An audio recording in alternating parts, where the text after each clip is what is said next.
Hello candidates, my name is Wali, an English trainer. Guys, I'm so thankful for your positive response over YouTube classes.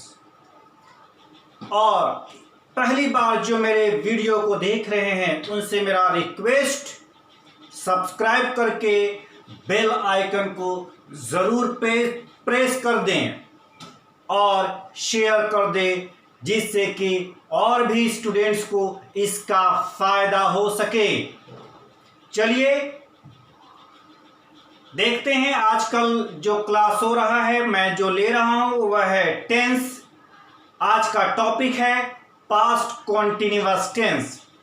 पहले हम जानने की कोशिश करेंगे कि पास्ट कॉन्टिन्यूअस टेंस क्या है, और पास्ट कॉन्टिन्यूअस टेंस से पहले हम जानने की कोशिश करेंगे कि कॉन्टिन्यूअस कहते किसको हैं। कॉन्टिन्यूअस का हिंदी में जो कहते हैं निरंतर, लगातार या जारी। ठीक है, किसी भी एक्शन, कार्य, काम का जारी होना वो कॉन्टिन्यूअस कहलाता है। टेंस में तीन तरह का कॉन्टिन्यूअस टेंस होता है। एक पास्ट कॉन्टिन्यूअस, प्रेजेंट कॉन्टिन्यूअस जो हम लोगों ने लास्ट वीडियो में किया है, एक future continuous tense. Present continuous वाला वीडियो का डिस्क्रिप्शन में आप देख सकते हैं। आज हम लोग जो करने जा रहे हैं वह है past continuous tense. Past continuous का मतलब, इसका जो डेफिनेशन होता है, पास्ट में, भूतकाल में, गुजरे हुए समय में, या आप ऐसे भी बोल सकते हैं प्रेजेंट का पास्ट, कि पास्ट के किसी निश्चित समय पर, पास्ट में किसी सर्टेन पॉइंट पर कोई भी काम का जारी होना पास्ट कॉन्टिन्यूअस टेंस कहलाता है। वन मोर टाइम, भूतकाल में, बीते हुए समय में, किसी भी निश्चित समय पर, जिसको इंग्लिश में बोलते हैं सर्टेन टाइम, सर्टेन टाइम में किसी भी काम का जारी होना पास्ट कॉन्टिन्यूअस टेंस कहलाता है। और जैसे हम लोग यहां पर खड़े हैं, ये प्रेजेंट है, ये पास्ट का टाइम है जो गुजर गया, जो चला गया है, और ये जो आने वाला है इसको बोलते हैं फ्यूचर। ये प्रेजेंट है, ये प्रेजेंट है, ये पास्ट है, पास्ट, और ये फ्यूचर है। यहां पर हम खड़े हैं, यहां पर स्पीकर है बोलने वाला, ये फ्यूचर का टाइम है। सभी जगह अपने आप में पॉइंट है। मान लिया जाए ये पास्ट का ये टाइम है, तो ये पास्ट में कोई भी हम काम करेंगे या किया होगा उसका तो एक सर्टेन टाइम तो होगा ही। पास्ट में जो भी काम करेंगे उसका एक सर्टेन टाइम होगा, भले हम उसका एक सर्टेन टाइम एक्सप्रेस नहीं कर पाते, वो अलग बात है। ठीक है, लेकिन मैं कल घूम रहा था, तो घूमने का एक फिक्स्ड टाइम होगा। कल घूमने का एक फिक्स्ड टाइम होगा, इतना बजे से इतना तक बजे तक मैंने घूमा। ठीक है, एग्जैक्ट टाइम हम उसको भले नहीं एक्सप्रेस कर पाएंगे, लेकिन एक सर्टेन टाइम पर कल घूमने का काम हो रहा था। भूतकाल में, गुजरे हुए समय में, किसी निश्चित समय पर, किसी निश्चित पॉइंट पर काम का होना, कार्य का होना, क्रिया का होना, एक्शन वर्ड का होना, वो वही पास्ट कॉन्टिन्यूअस टेंस कहलाता है। पास्ट में मान लिया जाए कल 3 बजे मैं कल 3 बजे पढ़ा रहा था। कल किसी ने मुझसे पूछा कल क्या कर रहे थे 3 बजे, मैं पढ़ा रहा था, तो एक निश्चित समय हुआ 3 बजे। एक एक्शन जारी था, कितना बजे? 3 बजे। 3 बजे क्या है? एक सर्टेन टाइम पर किसी भी एक्शन का जारी होना। मान लिया एक सर्टेन ये टाइम है, ये सर्टेन टाइम पर कोई भी एक्शन जारी था, कंटिन्यू था।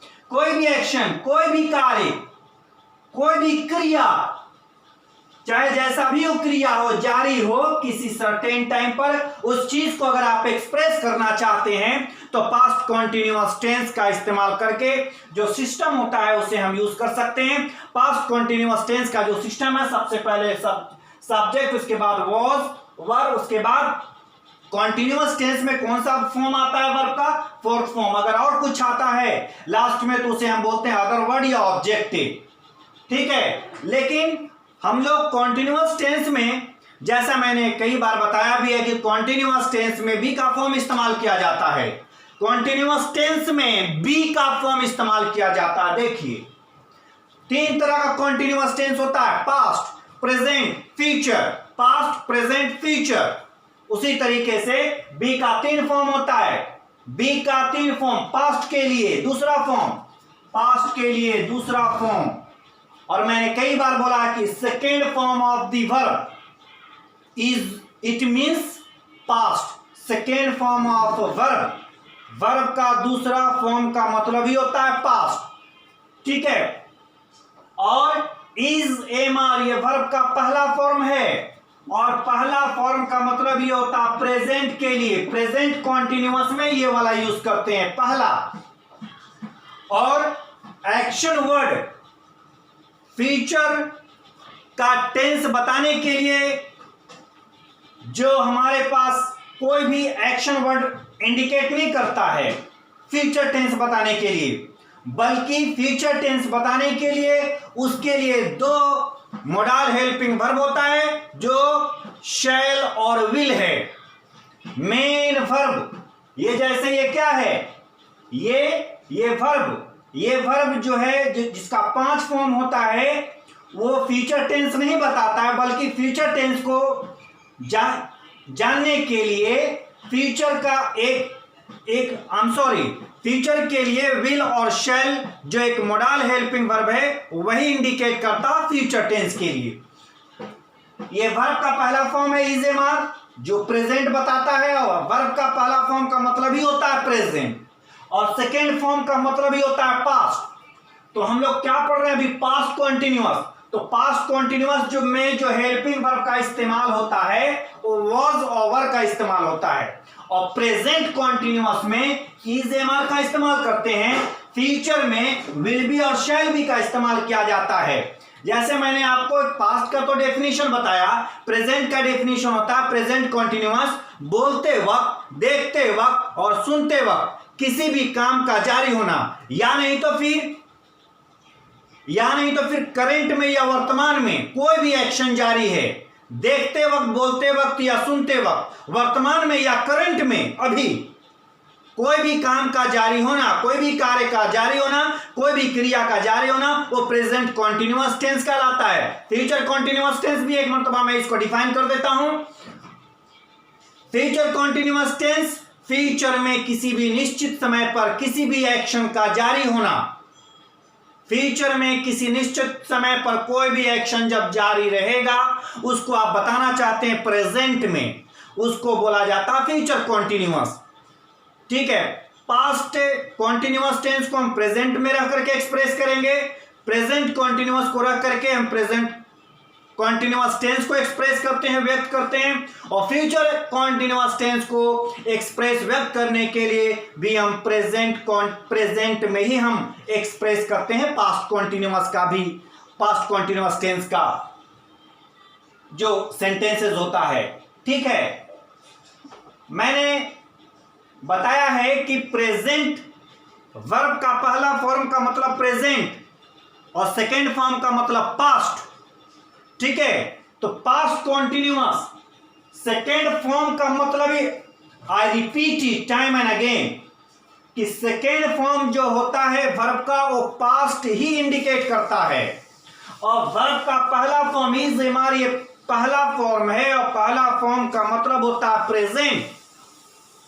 ठीक है, यही टाइम को इंडिकेट करता है, प्रेजेंट, पास्ट और फ्यूचर के लिए विल बी और शैल बी, विल और शैल, ठीक है ना।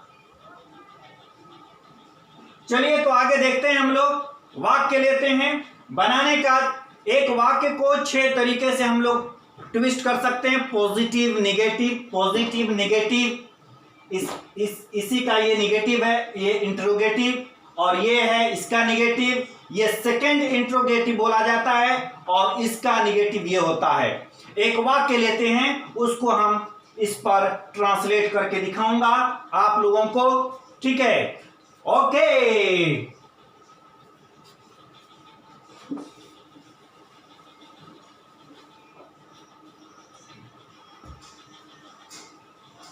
आई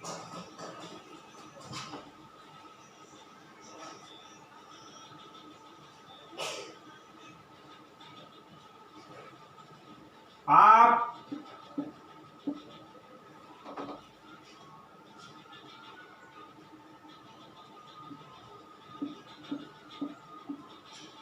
दौड़ रहे थे।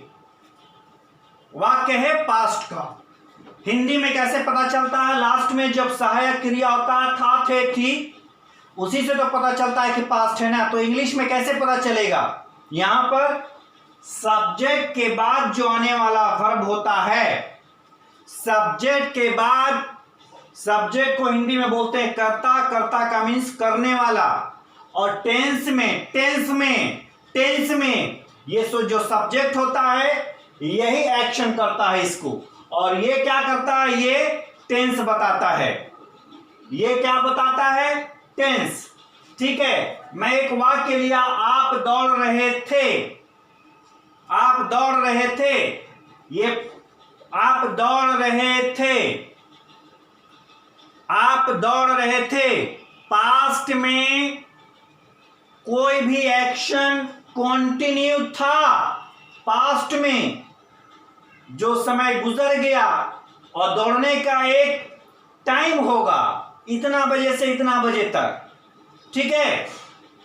आप दौड़ रहे थे, लेकिन ये आप दौड़ रहे थे पास्ट में किसी सर्टेन टाइम पर, पास्ट में किसी सर्टेन टाइम पर, एक निश्चित समय पर, पास्ट का किसी एक पॉइंट, टाइम का एक पॉइंट पर दौड़ने का काम जारी था, ठीक है। इसी को बनाने का फॉर्मूला है ये, इसी फॉर्मेशन का इस्तेमाल करके इसको बनाएंगे।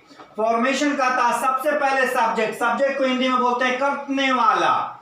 तो यहां पर कौन काम कर रहा है? आप। तो आपको इंग्लिश में सबसे पहले रखते हैं सब्जेक्ट को। इंग्लिश में, हिंदी में भी सब्जेक्ट सबसे पहले होता है और इंग्लिश में भी सब्जेक्ट सबसे पहले होता है। हिंदी में सब्जेक्ट जो होता है सबसे पहले, जिसको कर्ता बोला जाता है, इंग्लिश में भी सबसे पहले होता है। तो ये हो गया आपका यू। यू के बाद यहां पर वॉज वर्ब। यू क्या है? प्लूरल सब्जेक्ट है ये। प्लूरल यू मीन्स आप और आप दोनों लोग होता है, आप और आप लोग दोनों होता है यू का मतलब। ग्रामर पॉइंट से मैं बता रहा हूं इसे कि ये प्लूरल सब्जेक्ट होता है हमेशा और हमेशा, नो एक्सेप्शन, ठीक है। तो यू वॉज वर्ब, जब ये वॉज जो है आपको ये सिंगुलर वर्ब है, और वर्ब क्या है? प्लूरल वर्ब है। ये भी वर्ब है, ये भी वर्ब है, दोनों वर्ब है। वॉज वर्ब भी वर्ब है, और ये जो देख रहे हैं fourth form of verb, verb का ये चौथा फॉर्म जिसको वर्ब आईएनजी बोला जाता है, इसको ऐसे हम लोग बोलते हैं present participle. Fourth form of verb is called present participle. तो ये वॉज वर्ब, वॉज जो है एक सिंगुलर वर्ब है और वर्ब एक प्लूरल वर्ब है। सब्जेक्ट अगर प्लूरल हो तो आने वाला वर्ब भी प्लूरल होना चाहिए। जब ये प्लूरल है तो इसमें कौन सा प्लूरल है? वर्ब, उसको वर्ब बोला जाता है। वर्ब, वर्ब, इसे वेयर नहीं बोला जाता। कुछ मैंने बहुत लोगों के से सुना है कि इसे वेयर बोलते हैं। वेयर मीन्स तो कपड़ा पहनना होता है। ये वर्ब, वर्ब, वर्ब, ठीक है। यू वर्ब, सब्जेक्ट प्लूरल है, आने वाला वर्ब भी प्लूरल होना चाहिए। सब्जेक्ट प्लूरल हो तो आने वाला वर्ब भी प्लूरल होना चाहिए। ऐसे पास्ट में केवल पास्ट में सिंगुलर और प्लूरल नहीं होता है, लेकिन पास्ट कॉन्टिन्यूअस टेंस में ही केवल सिंगुलर और प्लूरल होता है। तो जब सब्जेक्ट प्लूरल हो तो आने वाला वर्ब भी प्लूरल रखिएगा, और जब सब्जेक्ट सिंगुलर हो तो आने वाला वर्ब भी सिंगुलर रखिएगा। ठीक है, यू वर, और उसके बाद क्या फोर्थ फॉर्म है, तो इसमें एक्शन वर्ड क्या है, दौड़ना। दौड़ना को इंग्लिश में क्या बोलते हैं, रन। रन में ING लगा देते हैं, रन। लास्ट में जब RUN रन हो तो एक और N लगा करके ING, हम इसका सिस्टम बाद में बताएंगे जब पार्ट्स ऑफ स्पीच पढ़ेंगे तो। ठीक है, यू वर रनिंग, आप दौड़ रहे थे। यहां पर देखिए ये फोर्थ फॉर्म ऑफ वर्ब है, इसका मतलब होता है वर्ब का जो चौथा फॉर्म होता है, वर्ब का चौथा form, fourth form of verb का मतलब होता है जब कोई एक्शन जारी, उसको बताने के लिए हम वर्ब का चौथा फॉर्म, फोर्थ फॉर्म का इस्तेमाल करते हैं।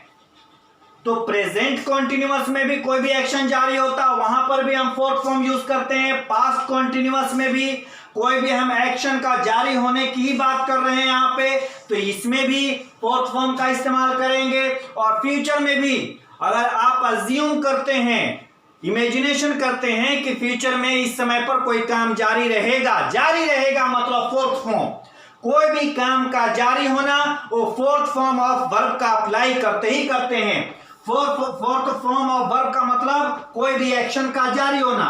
तो आप है ना दौड़ रहे, कब, पास्ट में, आप दौड़ रहे कब, थे।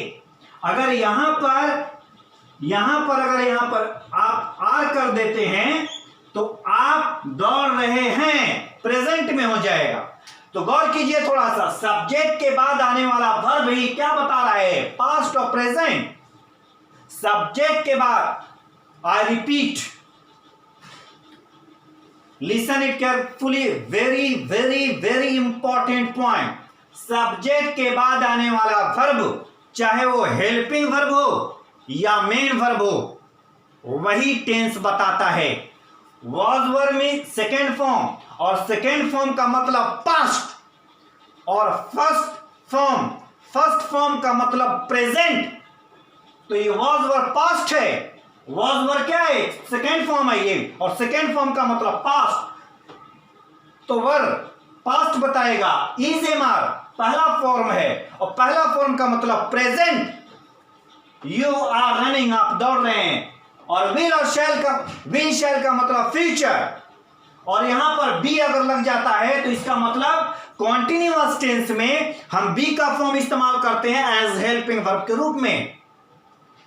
कॉन्टिन्यूअस टेंस में ये जो बी का फॉर्म होता है ये हम यूज करते हैं एज हेल्पिंग वर्ब।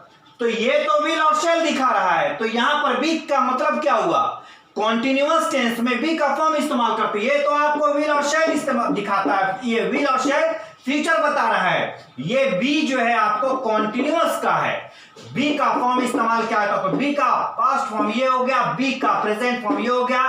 तो फ्यूचर के लिए तो ये बता रहा है, तो कॉन्टिन्यूअस में कौन सा फॉर्म यूज करते हैं, बी। तो फ्यूचर में खुद यहां पर आकर के बैठ जाता है, तो विल बी और शैल बी। ठीक है, तो ये प्रेजेंट के लिए हो गया, यू आर रनिंग, आप दौड़ रहे हैं। यू वर रनिंग, आप दौड़ रहे थे। ठीक है, ये बहुत आसान है, जनरली इस चीज को लोग जानते हैं, पर बहुत सारे लोग नहीं जानते हैं, बहुत छोटी छोटी चीजें हैं। ठीक है, तो यू आर रनिंग, आप दौड़ रहे हैं, यू वर रनिंग, आप दौड़ रहे थे। यहीं पर अगर आप लगा देते हैं विल, ये फ्यूचर, और कॉन्टिन्यूअस में कौन सा फॉर्म यूज करते हैं, बी। ठीक है, और बी भी अपने आप में पहला फॉर्म है। ये जो बी देख रहे हैं ये भी अपने आप में पहला फॉर्म है जो फ्यूचर में इस्तेमाल किया जाता है, और इसका इस्तेमाल बहुत जगह होता है, हम बाद में बात करेंगे एक करके। यहां पर यू विल बी यहां पर फ्यूचर इंडिकेट करता है, और बी का फॉर्म कॉन्टिन्यूअस में यूज करते हैं इसलिए यहां पर बी है। और कॉन्टिन्यूअस टेंस में जो मेन वर्ब होता है ये मेन वर्ब है, ये सारा आपका ये हेल्पिंग वर्ब है, ये सभी हेल्पिंग वर्ब है, और ये मेन वर्ब है, ये मेन वर्ब है, ये हेल्पिंग वर्ब है। और जब मेन वर्ब के पहले जो वर्ब आता है उसको हेल्पिंग वर्ब बोलते हैं। मेन वर्ब के पहले जो वर्ब आता है उसे मेन हेल्पिंग वर्ब बोला जाता है। और अगर ये जो है ये हेल्पिंग वर्ब यहां पर है, सभी जगह ये was were is am are जो है ये मेन वर्ब भी होता है। कब? जब इसके बाद मेन वर्ब नहीं हो, इसके बाद जब नाउन वगैरह हो, नाउन एडजेक्टिव प्रोनाउन कुछ भी हो, इसके बाद was were is am are के बाद अगर मेन वर्ब ना हो, मेन वर्ब को हटा करके कुछ भी होता है यहां पर, ये तो मेन वर्ब है ना, मेन वर्ब है, मेन वर्ब को हटा करके कुछ भी हो यहां पर, तो फिर वहां पर was were is am are जो है वो आपका मेन वर्ब कहलाता है। आप यकीन मानिए या नहीं मानिए, यू कैन वेरीफाई, मैं आपको गलत नहीं पढ़ा सकता, ठीक है। आइए, तो यू वर रनिंग आप दौड़ रहे थे, पास्ट, यू आर रनिंग आप दौड़ रहे हैं, present, you will be running आप दौड़ते रहेंगे, फ्यूचर। सो इजी है, कॉन्सेप्ट जानना जरूरी है, ठीक है। अब इसी चीज को निगेटिव बनाते हैं हम लोग। आप नहीं दौड़ रहे थे, आप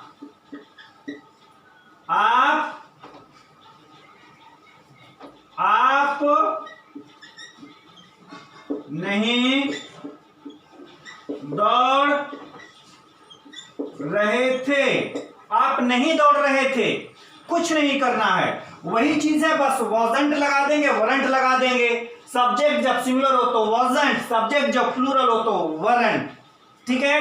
तो आप नहीं दौड़ रहे थे, वही चीज है, वही चीज, केवल इसमें नहीं लगा दिया मैंने, इसी में नहीं लगा दिया है, तो निगेटिव वाक्य है ये, नकारात्मक वाक्य है, इंग्लिश में बोलते हैं निगेटिव सेंटेंस बोलेंगे इसको। तो यू और निगेटिव वर्ड जो है इंग्लिश सेंटेंस में वो हेल्पिंग वर्ब के बाद आता है, हेल्पिंग वर्ब के बाद आता है या हेल्पिंग वर्ब के साथ वो जुड़ा हुआ रहता है निगेटिव सेंटेंस में। तो नहीं, आप नहीं दौड़ रहे थे, यू वरंट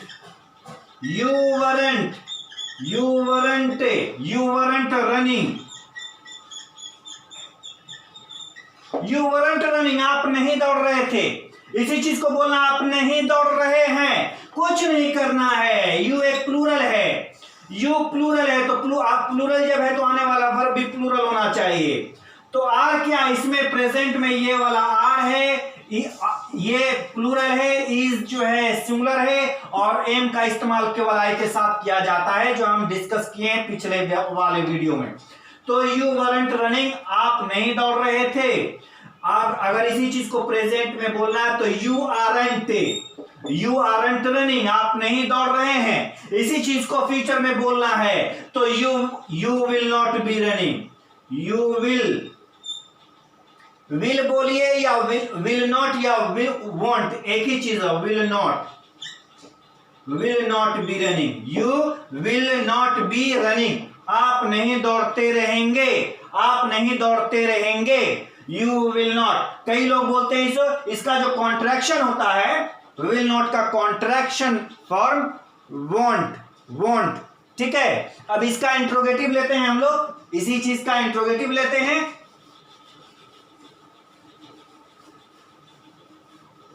थोड़ा सा प्रैक्टिस करने की जरूरत है, आपको थोड़ा सा प्रैक्टिस करना पड़ेगा।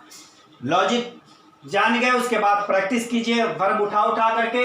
क्या इस पर बनाएंगे हम लोग, क्या आप दौड़ रहे थे, क्या आप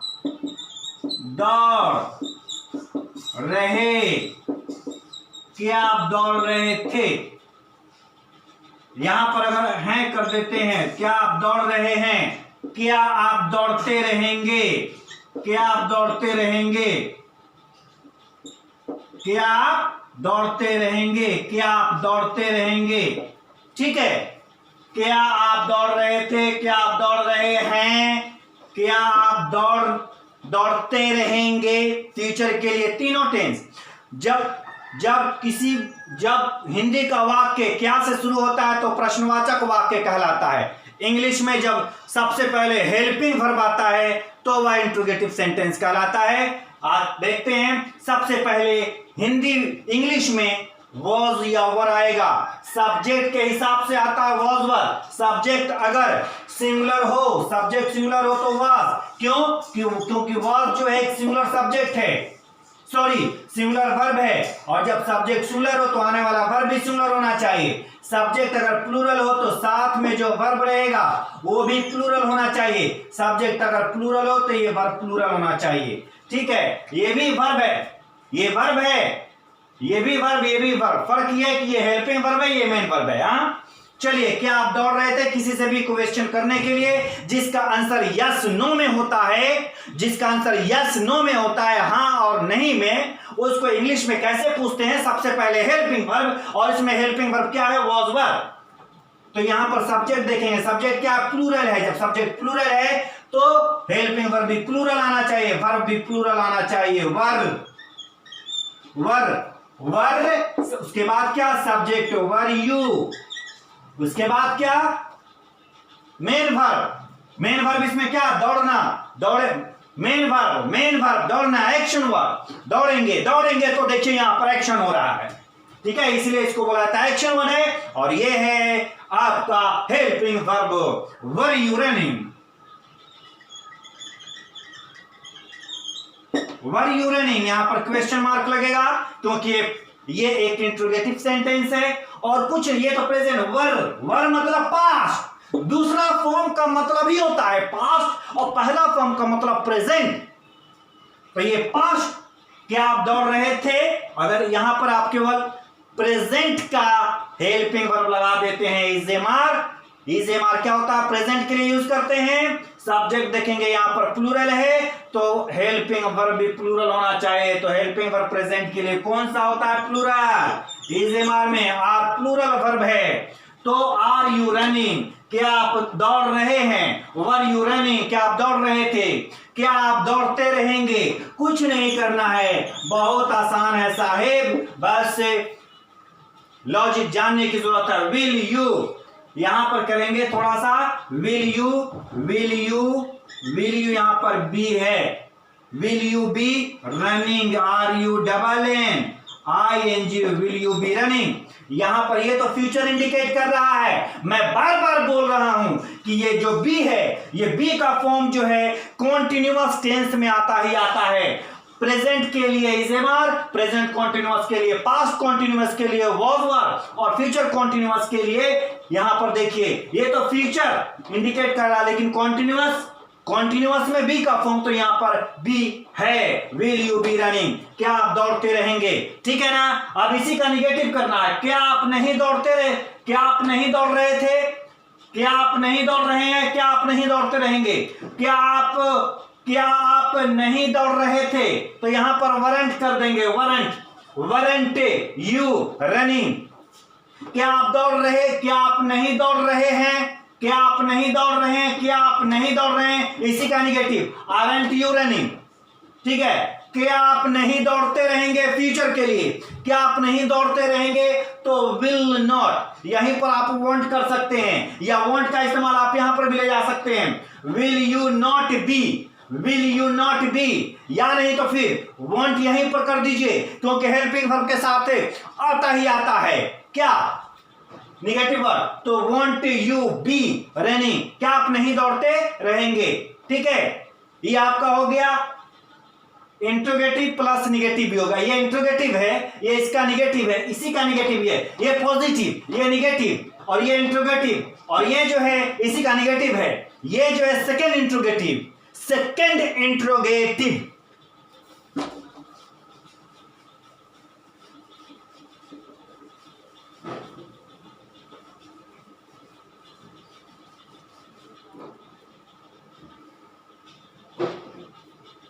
देखते हैं, इस पर भी बना करके देखते हैं हम लोग। कब दौड़, पास्ट में लोग पढ़ रहे हैं, आप कब दौड़ रहे थे। यहां पर कर देते हैं आप कब दौड़ रहे हैं। ठीक है, आप कब दौड़ रहे हैं? आप कब दौड़ते रहेंगे? फ्यूचर में इसी चीज को ले जाना, आप कब दौड़ते रहेंगे। रहेंगे। ये क्वेश्चन सेकेंड इंट्रोगेटिव है। हिंदी वाक्य में कहीं पर भी प्रश्नवाचक शब्द हो सकता है, कब, कहां, कितना, कैसे, कहीं पर भी हो सकता है हिंदी में। कब शुरू में भी, बीच में भी, आखिरी में भी रख सकते हैं प्रश्नवाचक शब्द, कब, कहां, कितना, कैसे। हिंदी में कहीं पर भी रह सकता है, आजादी है। लेकिन इंग्लिश में सबसे पहले क्यू से क्वेश्चन, डब्ल्यू से वर्ड। क्वेश्चन वर्ड मीन्स कौन कौन सा होता है क्वेश्चन वर्ड? जैसे why, where, how many, how much, what. ये सारा क्या है? ऐसा वर्ड अंग्रेजी का कि जिस सेंटेंस में आ जाए वो क्वेश्चन सेंटेंस बना देता है। ठीक है, इसको छुपा दीजिए। कब को छुपा देते हैं? तो आप दौड़ रहे थे, जो पॉजिटिव सेंटेंस था इस पर मैंने बनाया था, लेकिन कब आने से ये सेकेंड इंट्रोगेटिव जो इस पर बनेगा। और इंग्लिश में सबसे पहले क्या आता है? Second interrogative, sorry question word इसमें क्या है? कब का अंग्रेजी क्या होता है? कब का सबसे पहले क्वेश्चन वर्ड। इंग्लिश में सबसे पहले कब का अंग्रेजी क्या होता है? व्हेन। उसके बाद verb, helping verb. Question word के बाद हेल्पिंग वर्ब, व्हेन। सब्जेक्ट देखेंगे क्या है? सब्जेक्ट क्या है? प्लूरल है, तो आने वाला वर्ब भी क्या होना चाहिए? प्लूरल होना चाहिए, व्हेन वर। उसके बाद सब्जेक्ट क्या है यहां पर? आप, व्हेन वर यू। उसके बाद मेन वर्ब क्या है इसमें? दौड़ना, running, when were you running. ठीक है ना? व्हेन वर यू रनिंग, आप कब दौड़ रहे थे? उसी में आप कब दौड़ रहे हैं, कुछ नहीं करना है। सब्जेक्ट क्या है? प्लूरल है, तो आने वाला वर्ब क्या होना चाहिए? प्रेजेंट में इज एम आर होता है, 3 हेल्पिंग वर्ब होता है कॉन्टिन्यूअस टेंस में। प्रेजेंट कॉन्टिन्यूअस में 3 हेल्पिंग वर्ब होता है। ठीक है, तो सब्जेक्ट के हिसाब से इस्तेमाल करते हैं तीनों को। सब्जेक्ट के हिसाब से, सब्जेक्ट प्लूरल है तो आने वाला वर्ब भी क्या होना चाहिए? वर्ब भी प्लूरल होना चाहिए। तो यहां पर अगर आर कर देते हैं तो आप कब दौड़ रहे हैं? आप कब दौड़ रहे हैं? और इसी चीज को आप कब दौड़ते रहेंगे फ्यूचर में। आप कब दौड़ते रहेंगे? कब तक दौड़ते रहेंगे? ये नहीं, ये भी सही है, लेकिन यहां पर ये मैच नहीं कर रहा। आप कब दौड़ते रहेंगे फ्यूचर में? कुछ नहीं, विल। केवल हेल्पिंग वर्ब चेंज कर दीजिए, व्हेन विल। उसके बाद यहां पर यू होगा, यहां पर, और यू के बाद when will you be running, RUNNING, running, when will you be running. आप कब दौड़ते रहेंगे? इसी का निगेटिव, इसका जो है ना ये निगेटिव है, ये जो है इसी का निगेटिव ये है, इसका निगेटिव ये, इसका निगेटिव ये, और इसका निगेटिव ये। 3 ही है इसमें, बस 3 उसका निगेटिव है। ये इसका निगेटिव, ये इसका निगेटिव, ये इसका निगेटिव, 3 है और 3 उसका निगेटिव है, जिसमें नोट लगता है, बल्ले बल्ले। ठीक है, अगर इसी चीज को बोलना आप कब नहीं दौड़ रहे थे, तो यहां पर वारंट कर देंगे। आप कब नहीं दौड़ रहे हैं, तो यहां पर आरंट कर देंगे। आप कब तक नहीं दौड़ते रहेंगे? आपको फ्यूचर में कई चीज नहीं बनता, फ्यूचर कॉन्टिन्यूअस में कई सेंटेंस नहीं बनता है, और जहां पर बनेगा वहां पर when won't you be running कर देंगे। ठीक है, वारंट कर देंगे, इसका निगेटिव होगा तो व्हेन आरंट कर देंगे, और यहां पर वांट कर देंगे, केवल इसमें चेंजेस हो जाएगा। इसका जब निगेटिव हो तो हेल्पिंग वर्ब में नोट लगा दीजिए, दैट्स इट। और सब वैसा ही रहेगा। तो ये आपका रहा पास्ट कॉन्टिन्यूअस। प्रेजेंट कॉन्टिन्यूअस में मेरा लास्ट वीडियो था। आज का जो वीडियो है वो past continuous. I hope you must have got the point. ठीक है, I tried my best to get you. मैं अपने तरफ से पूरा कोशिश किया कि आपको समझ में आए। और ठीक है, तब I think I covered almost all points related to past continuous tense. We will be meeting now in the next video. Till the time, bye bye.